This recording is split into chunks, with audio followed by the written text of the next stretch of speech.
أعوذ بالله من الشيطان الرجيم. بسم الله الرحمن الرحيم. ألف لام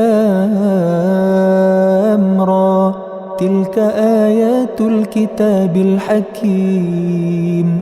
أكان للناس عجبا أن أوحينا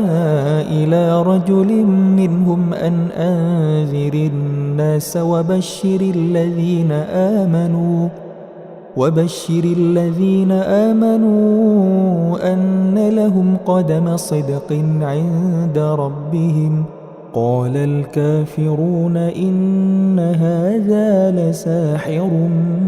مبين. إن ربكم الله الذي خلق السماوات والأرض في 6 أيام ثم استوى على العرش يدبر الأمر، ما من شفيع إلا من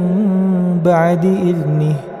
ذلكم الله ربكم فاعبدوه، أفلا تذكرون؟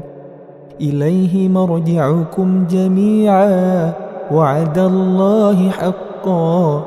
إنه يبدأ الخلق ثم يعيده ليجزي الذين آمنوا وعملوا الصالحات بالقسط،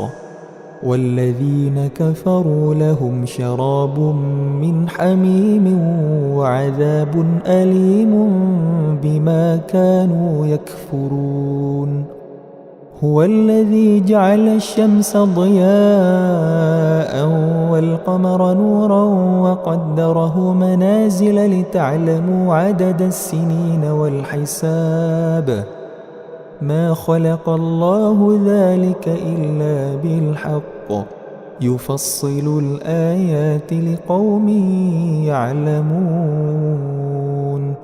إن في اختلاف الليل والنهار وما خلق الله في السماوات والأرض لآيات لقوم يتقون. إن الذين لا يرجون لقاءنا ورضوا بالحياة الدنيا واطمأنوا بها والذين هم عن آياتنا غافلون، أولئك مأواهم النار بما كانوا يكسبون. إن الذين آمنوا وعملوا الصالحات يهديهم ربهم بإيمانهم، تجري من تحتهم الأنهار في جنات النعيم، دعواهم فيها سبحانك اللهم وتحيتهم فيها سلام، وآخر دعواهم أن الحمد لله رب العالمين. ولو يعجل الله للناس الشر استعجالهم بالخير لقضي إليهم أجلهم، فنذر الذين لا يرجون لقاءنا في طغيانهم يعمهون. وإذا مس الإنسان الضر دعانا لجنبه أو قاعدا أو قائما، فلما كشفنا عنه ضره مر كأن لم يدعنا إلى ضر مسه، كذلك زين للمسرفين ما كانوا يعملون. ولقد أهلكنا القرون من قبلكم لما ظلموا وجاءتهم رسلهم بالبينات وما كانوا ليؤمنوا، كذلك نجزي القوم المجرمين. ثم جعلناكم خلائف في الأرض من بعدهم لننظر كيف تعملون. وإذا تتلى عليهم آياتنا بينات قال الذين لا يرجون لقاء نأت بقرآن غير هذا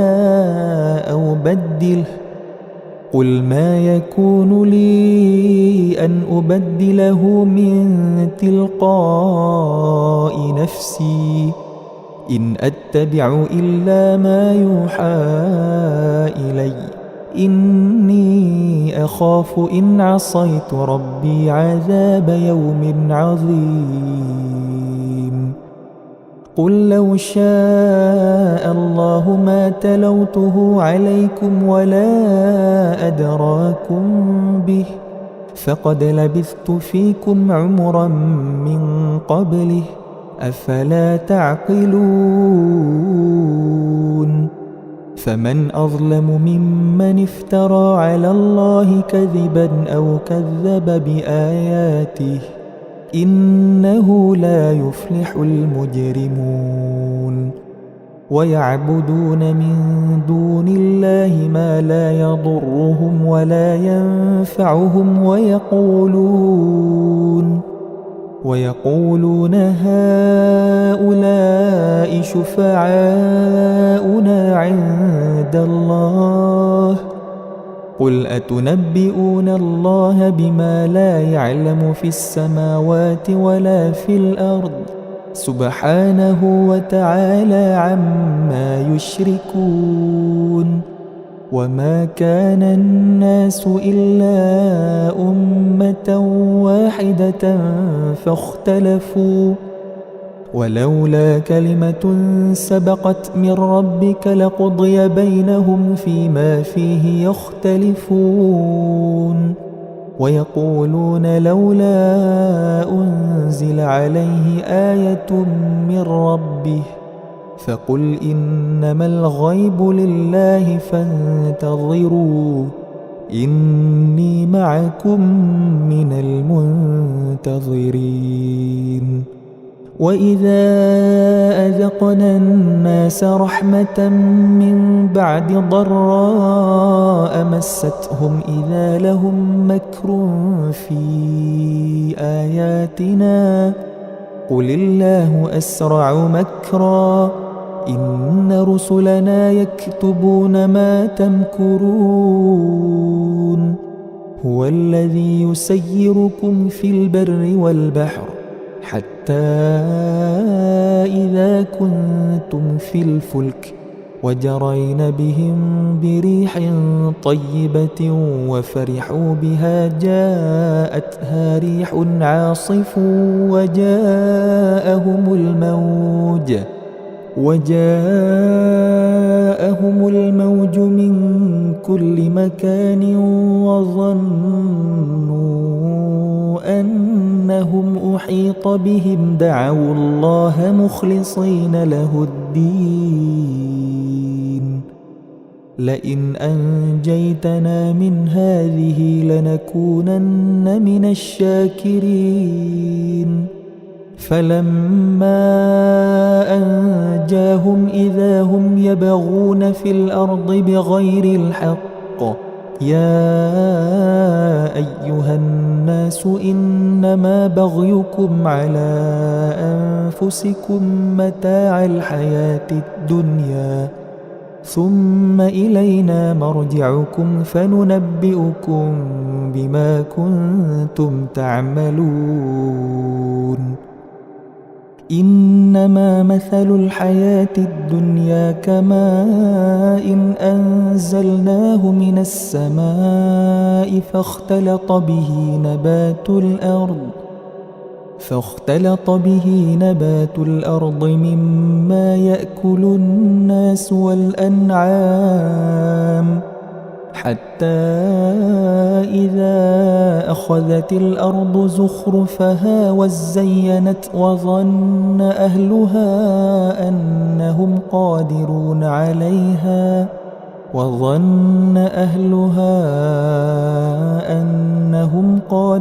عليها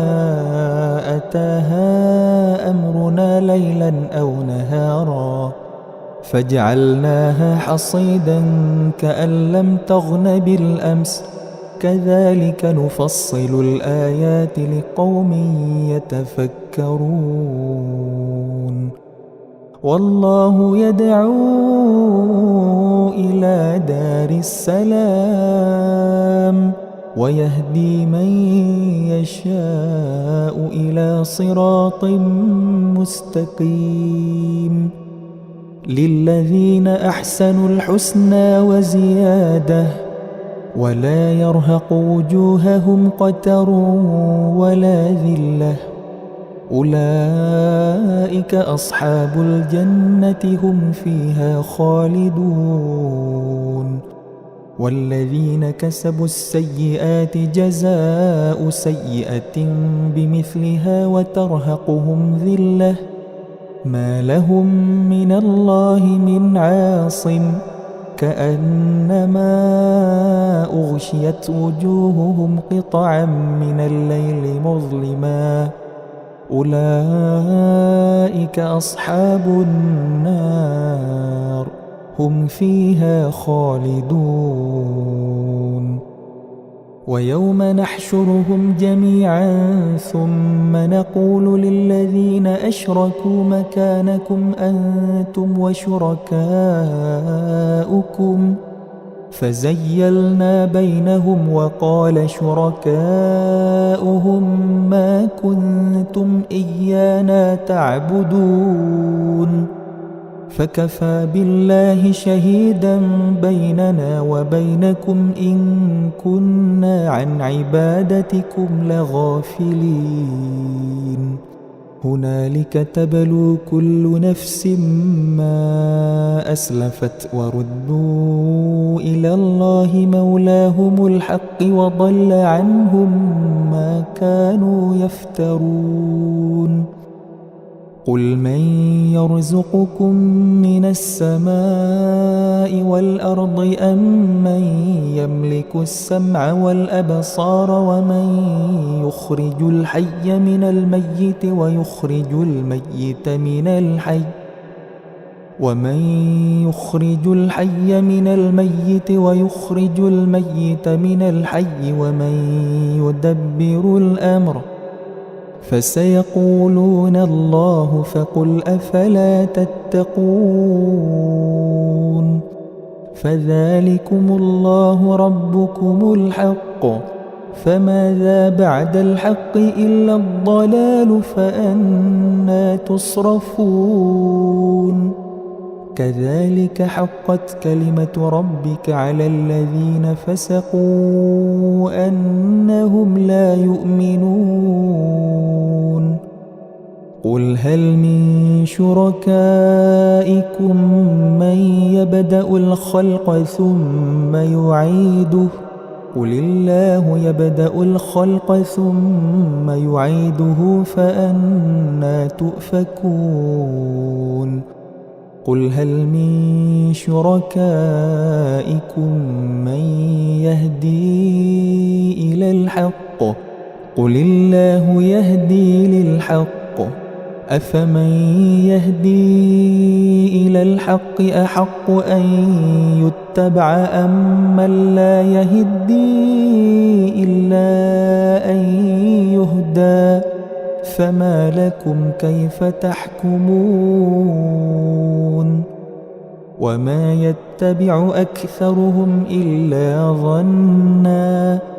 إن الظن لا يغني من الحق شيئا إن الله عليم بما يفعلون وما كان هذا القرآن أن يفترى من دون الله ولكن تصديق الذي بين يديه وتفصيل الكتاب لا ريب فيه من رب العالمين أم يقولون افتراه قل فأتوا بسورة مثله وادعوا من استطعتم من دون الله إن كنتم صادقين بل كذبوا بما لم يحيطوا بعلمه ولما يأتهم تأويله كذلك كذب الذين من قبلهم فانظر كيف كان عاقبة الظالمين ومنهم من يؤمن به ومنهم من لا يؤمن به وربك أعلم بالمفسدين وإن كذبوك فقل لي عملي ولكم عملكم أنتم بريئون مما أعمل وأنا بريء مما تعملون ومنهم من يستمعون إليك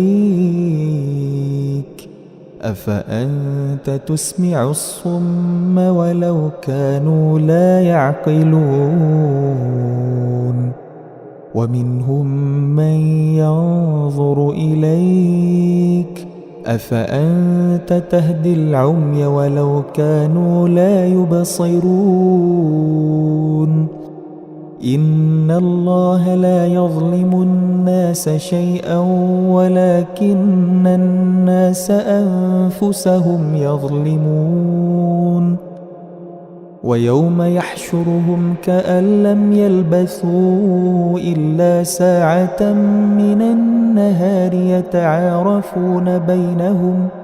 قد خسر الذين كذبوا بلقاء الله وما كانوا مهتدين وإما نرينك بعض الذي نعدهم أو نتوفينك فإلينا مرجعهم ثم الله شهيد على ما يفعلون ولكل أمة رسول فإذا جاء رسولهم قضي بينهم بالقسط وهم لا يظلمون ويقولون متى هذا الوعد إن كنتم صادقين قل لا أملك لنفسي ضرا ولا نفعا إلا ما شاء الله لكل أمة أجل إذا جاء أجلهم فلا يستأخرون ساعة ولا يستقدمون قل أرأيتم إن أتاكم عذابه بياتا أو نهارا ماذا يستعجل منه المجرمون أثم إذا ما وقع آمنتم به الآن وقد كنتم به تستعجلون ثم قيل للذين ظلموا ذوقوا عذاب الخلد هل تجزون إلا بما كنتم تكسبون ويستنبئونك أحق هو قل إي وربي إنه لحق وما أنتم بمعجزين ولو أن لكل نفس ظلمت ما في الأرض لافتدت به وأسروا الندامة لما رأوا العذاب وقضي بينهم بالقسط وهم لا يظلمون ألا إن لله ما في السماوات والأرض ألا إن وعد الله حق ولكن أكثرهم لا يعلمون هو يحيي ويميت وإليه ترجعون يا أيها الناس قد جاءتكم لكم موعظة من ربكم وشفاء لما في الصدور وهدى ورحمة للمؤمنين. قل بفضل الله وبرحمته فبذلك فليفرحوا هو خير مما يجمعون. قل أرأيتم ما أنزل الله لكم من رزق فجعلتم منه حراما وحلالا قل الله أذن لكم أم على الله تفترون. وما ظن الذين يفترون على الله الكذب يوم القيامة إن الله لذو فضل على الناس ولكن أكثرهم لا يشكرون. وما تكون في شأن وما تتلو منه من قرآن ولا تعملون من عمل إلا كنا عليكم شهودا إذ تفيضون فيه. وما يعزب عن ربك من مثقال ذرة في الأرض ولا في السماء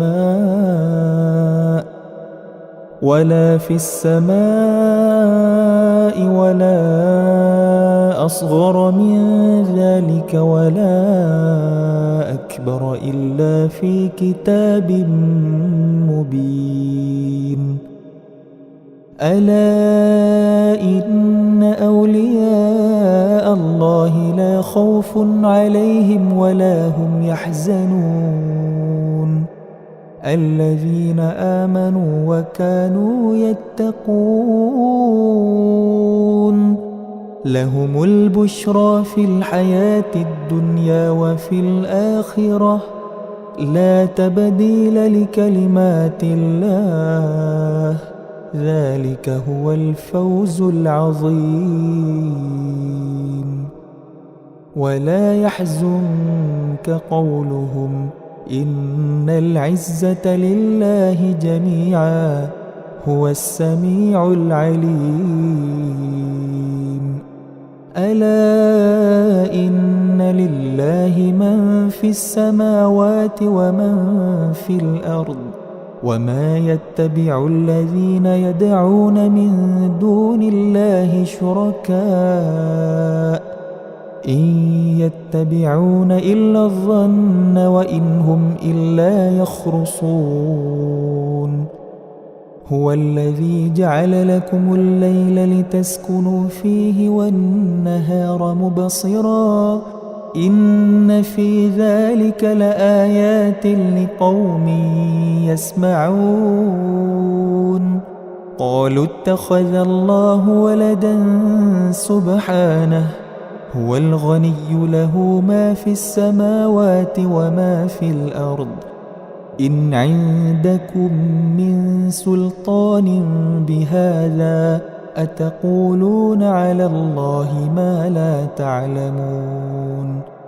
قل إن الذين يفترون على الله الكذب لا يفلحون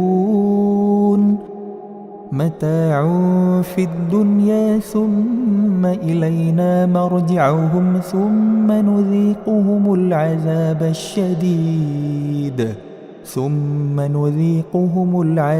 الشديد بما كانوا يكفرون. واتل عليهم نبأ نوح إذ قال لقومه يا قوم إن كان كبر عليكم مقامي وتذكيري بآيات الله فعلى الله توكلت فأجمعوا أمركم وشركاءكم ثم لا يكن أمركم عليكم غمة ثم قضوا إلي ولا تنظرون فإن توليتم فما سألتكم من أجر إن أجري إلا على الله وأمرت أن أكون من المسلمين فكذبوه فنجيناه ومن معه في الفلك وجعلناهم خلائف وأغرقنا الذين كذبوا بآياتنا فانظر كيف كان عاقبة المنذرين ثم بعثنا من بعده رسلا إلى قومهم فجاءوهم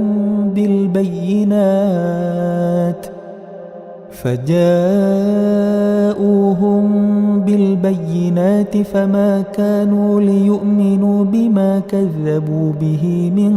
قبل كذلك نطبع على قلوب المعتدين ثم بعثنا من بعدهم موسى وهارون إلى فرعون وملئه بآياتنا فاستكبروا وكانوا قوما مجرمين فلما جاءهم الحق من عندنا قالوا إن هذا لسحر مبين قال موسى أتقولون للحق لما جاءكم أسحر هذا ولا يفلح الساحرون قالوا أجئتنا لتلفتنا عما وجدنا عليه آباءنا وتكون لكما الكبرياء في الأرض وما نحن لكما بمؤمنين وقال فرعون ائتوني بكل ساحر عليم فلما جاء السحرة قال لهم موسى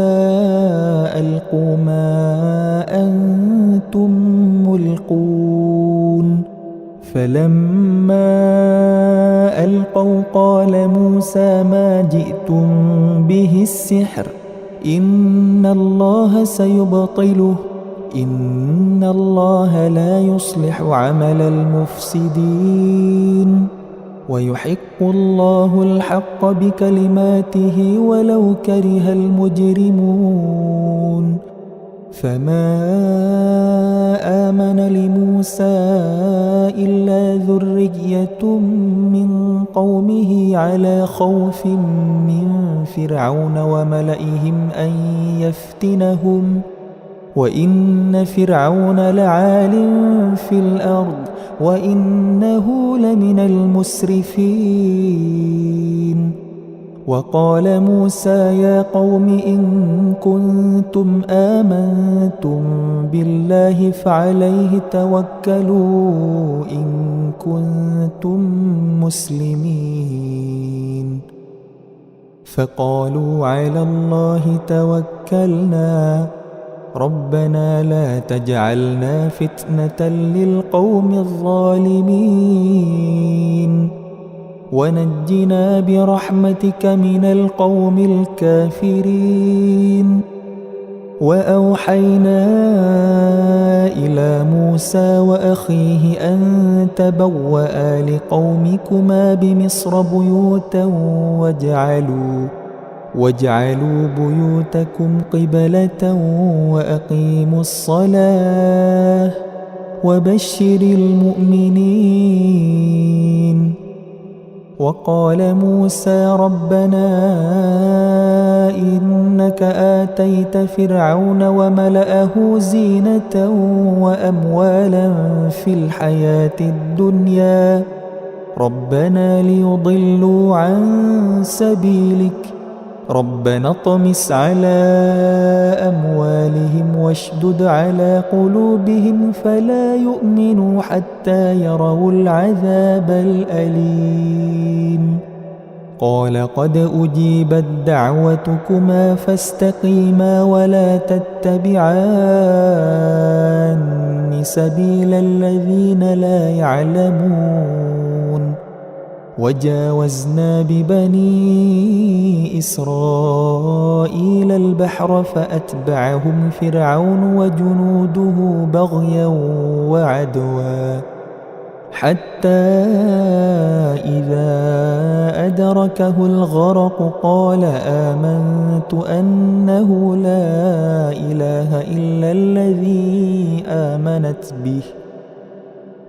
آمنت أنه لا إله إلا الذي آمنت به بنو إسرائيل وأنا من المسلمين الآن وقد عصيت قبل وكنت من المفسدين فاليوم ننجيك ببدنك لتكون لمن خلفك آية وإن كثيرا من الناس عن آياتنا لغافلون ولقد بوأنا بني إسرائيل مبوأ صدق ورزقناهم من الطيبات فما اختلفوا حتى جاءهم العلم إن ربك يقضي بينهم يوم القيامة فيما كانوا فيه يختلفون فإن كنت في شك مما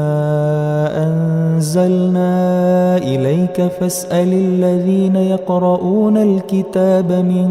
قبلك لقد جاءك الحق من ربك فلا تكونن من الممترين ولا تكونن من الذين كذبوا بآيات الله فتكون من الخاسرين إن الذين حقت عليهم كلمة ربك لا يؤمنون ولو جاءتهم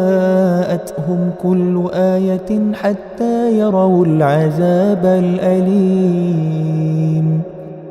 فلولا كانت قرية آمنت فنفعها إيمانها إلا قوم يونس لما آمنوا كشفنا عنهم عذاب الخزي في الحياة الدنيا ومتعناهم إلى حين ولو شاء ربك لآمن من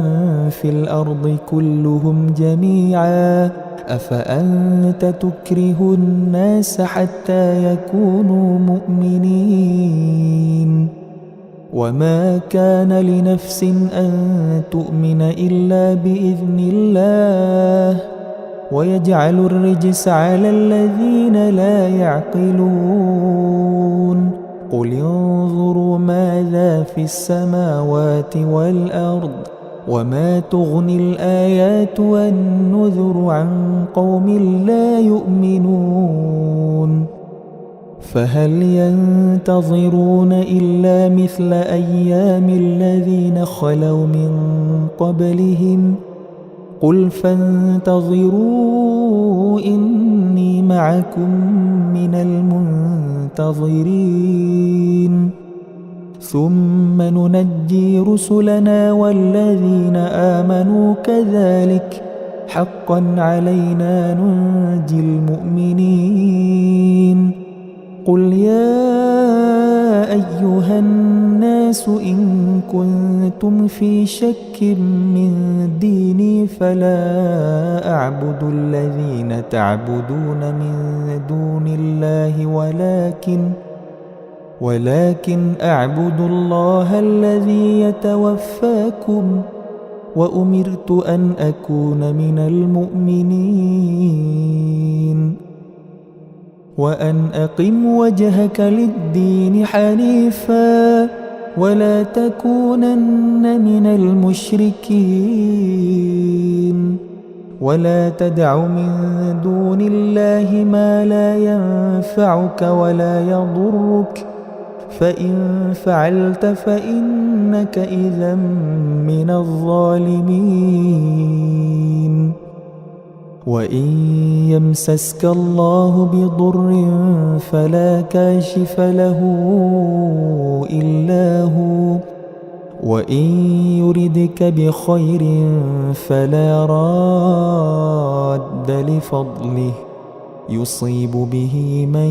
يشاء من عباده وهو الغفور الرحيم